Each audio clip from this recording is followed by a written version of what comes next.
ঢাকা শহরে 1-2 ঘন্টা লোডশেডিং থাকে, কিন্তু গ্রামে সেটা 14 ঘন্টা পর্যন্ত গড়ায়। মাননীয় স্পিকার, আমার নির্বাচনী এলাকা ব্রাহ্মণবাড়িয়া 2 এর অন্তর্গত আশুগঞ্জ একটি শিল্পনগরী।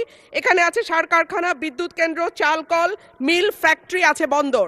ব্রাহ্মণবাড়িয়ার গ্যাস যায় সারা বাংলাদেশে, কিন্তু ব্রাহ্মণবাড়িয়ার মানুষ গ্যাস পায় না। মাননীয় স্পিকার, তিতাস গ্যাস ফিল্ড বাংলাদেশের অন্যতম প্রাচীন ও প্রধান প্রাকৃতিক গ্যাস কেন্দ্র।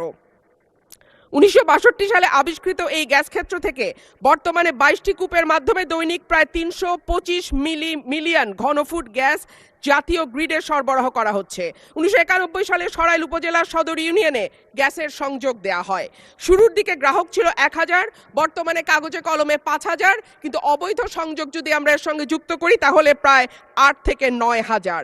কিন্তু প্রত্যেকজন গ্রাহকই আছেন চরম গ্যাসের সংকটে।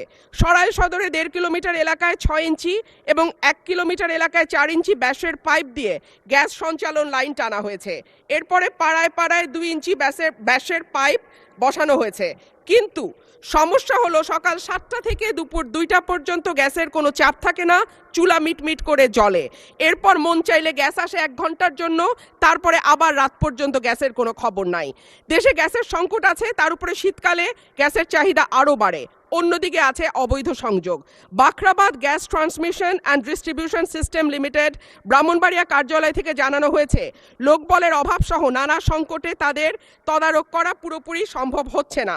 মাননীয় স্পিকার, 2016 সালে বাসাবাড়িতে গ্যাসের সংযোগ দেওয়া বন্ধ হলেও এখনও কিন্তু অসাধু কর্মকর্তাদের সাহায্যে বেশ কিছু মানুষ বাড়িতে অবৈধ গ্যাসের সংযোগ নিয়ে রেখেছে। সরকার রাজস্ব বঞ্চিত হচ্ছে এবং যাদের বাড়িতে সত্যিকারের লাইন আছে তারাও গ্যাস পাচ্ছে না। শেষমেশ মাটির চুলা, এলপিজি সিলিন্ডার আর বৈদ্যুতিক চুলা ভরসা। কিন্তু মাননীয় স্পিকার, আমাদের জীবন মানের এখন এমন উন্নয়ন হয়েছে যে গ্রাম বা মফস্বল এলাকাতেও এখন কিন্তু মানুষ ফ্ল্যাটে থাকে, পাকা বাড়িতে থাকে। উঠান এখন অনেকটাই বিলাসিতা। মাননীয় স্পিকার, 1940 টাকার সিলিন্ডার বলে বটে, তবে 2200 টাকার নিচে কোথাও সিলিন্ডার পাওয়া যায় না।